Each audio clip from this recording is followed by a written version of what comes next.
তরকারিটা হয়ে গেছে। রান্না করব কাঁচা কলার তরকারি। শুকনো লঙ্কা ফোড়ন দিচ্ছি, সাদা জিরে দেব, দুটো এলাচ, এক টুকরো দারচিনি ফোড়নে দিয়েছি। ফোড়নটাকে ভালো করে নাড়িয়ে চাড়িয়ে নিচ্ছি যতক্ষণ না ফোড়নে একটা সুন্দর গন্ধ বেরিয়ে আসছে। এখন এতে দিয়ে দেব তেলে, এখন আলুটা দিয়ে দেবো। আলুটাকে ভালো করে ভেজে নেব। ভালো করে ভেজে নিয়ে, কলার তরকারি বিভিন্ন রকমভাবে রান্না করে খাওয়া যায়, নিরামিষও খাওয়া যায়, আমিষও খাওয়া যায়। আমি এটা রসুন পেঁয়াজ বাটা দিয়ে কাঁচা কলার তরকারিটা রান্না করব। খেতে খুব ভালো লাগে, আপনারা একবার বানিয়ে খেয়ে দেখবেন। আমি কেটে হলুদ লবণ জলে চুবিয়ে রেখেছি, নইলে কালো হয়ে যায়। তো আমি তেজপাতা দিতে ভুলে গেছি, এখন আমি তেজপাতা 2 টুকরো দিয়ে দেবো। আমি আলুর মধ্যে কাঁচা কলাগুলো দিয়ে দেবো। কাঁচা কলাটা দিয়ে ভালো করে নাড়িয়ে ছাড়িয়ে নেব। ভালো করে নেড়ে দিচ্ছি। কাঁচা কলাটা ভাজা হয়ে গেলে তারপরে আমি এর মধ্যে মশলা অ্যাড করব। অনুযায়ী লবণ দিয়ে দেবো।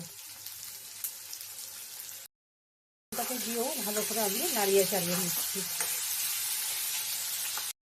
আমি বেটে রেখেছি, এর মধ্যে আদা রসুন পেঁয়াজ হলুদ গুঁড়ো লঙ্কা গুঁড়ো জিরে গুঁড়ো দিয়ে একসাথে আমি মিশিয়ে নিয়েছি। এখন ভাজা হয়ে গেছে কাঁচা কলা আলু, এখন এই মশলাগুলো এর মধ্যে অ্যাড করে দেব। আবারও আমি ভালো করে নাড়িয়ে ছাড়িয়ে নেব।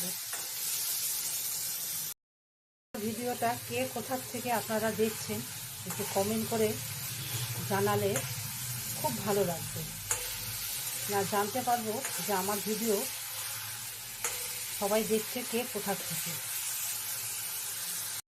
সামান্য পরিমাণে আমি চিনি অ্যাড করব।